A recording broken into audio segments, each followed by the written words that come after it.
Hi అండి, welcome to my channel. ఈరోజు బచ్చల కూర మెయిన్ ఇంగ్రీడియంట్గా పప్పు చేసుకుందాము. పెసరపప్పుతో దానికి కావాల్సిన పదార్థాలు: బచ్చల కూర, పెసరపప్పు ఒక అరగంట ముందు నానబెట్టి పెట్టుకున్నాను. ఇలా నానబెట్టి పెట్టుకుంటే కొంచెం తొందరగా ఉడుకుతుంది. ఈ పప్పుని కుక్కర్ గిన్నెలో వేసుకొని ఆ తర్వాత బచ్చల కూరని కట్ చేసుకుందాము. నానబెట్టి పెట్టుకున్న పెసరపప్పు కుక్కర్ గిన్నెలో వేసేసుకున్నాను. కాడలు లేతగా ఉంటే కాడలు కూడా వేసుకోవచ్చు, ఏం కాదు. ముదురుగా ఉంటే మాత్రం తీసేసేయాలి.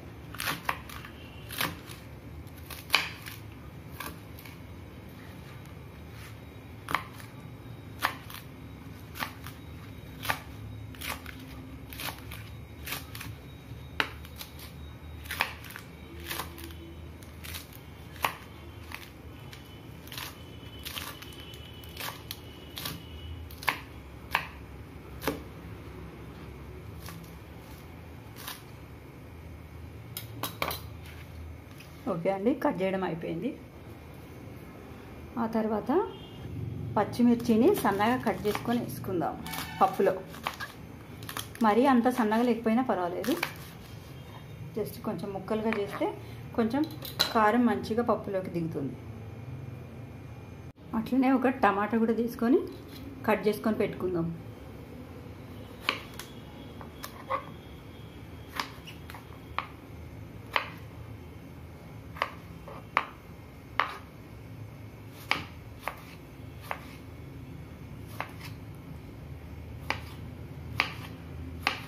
సన్నగా కట్ చేసుకుంటే కొంచెం ఉడకడానికి ఈజీ ఉంటుంది. టమాటా ముక్కలు కూడా రెడీ అయిపోయినాయండి. ఇంకా ఆ తర్వాత మనం పప్పులో వేసుకుందాం. ఇవన్నీ ఒకటి తర్వాత ఒకటి. ఫ్రెండ్స్, ఇప్పుడు పప్పు సగం ఉడికిపోయింది. దీంట్లో మనం కట్ చేసి పెట్టుకున్న బచ్చల కూర వేసుకుందాం.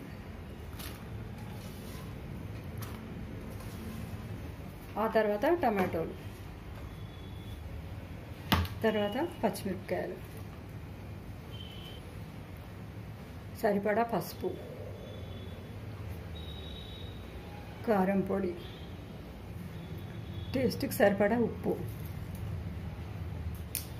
2 కరివేపాకు కాడలు,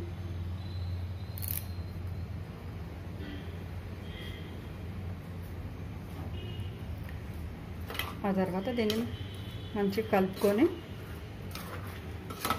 కొంచెం నీళ్ళు తక్కువ అనిపిస్తున్నాయి, కొంచెం నీళ్ళు యాడ్ చేసుకుందాము.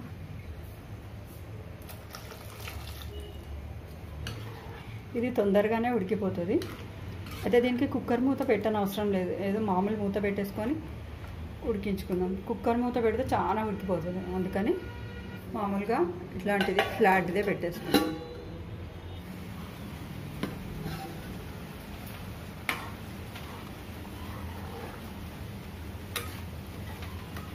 పప్పు ఉడికిందండి, పప్పు ఉడికింది. దీంట్లో మనం ఇంకా కొద్దిగా చింతపులుసు పోసుకుందాం.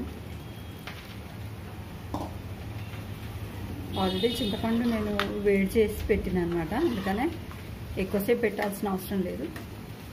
మరీ చారులాగా కాకుండా కొంచెం చిక్కగానే చేసుకోవాలి. దీన్ని ఇంకా తాలింపు పెట్టుకుందాం. ఇంట్లో కొద్దిగా ఆయిల్ పోసి, ఆవాలు, జీలకర్ర, కొంచెం ఎండుమిరపకాయలు ఉంటే ఎండుమిరపకాయలు వేసుకోండి. కొంచెం పచ్చగా దంచిన వెల్లుల్లి రెబ్బ, కొద్దిగా కరివేపాకు,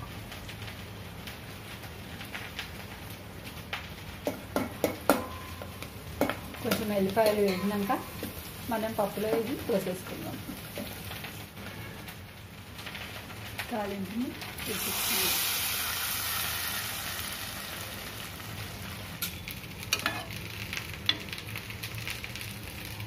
ఓకే అండి, ఈ రెసిపీ కనుక మీకు నచ్చినట్టయితే లైక్ చేయండి, షేర్ చేయండి, సబ్స్క్రైబ్ చేయండి.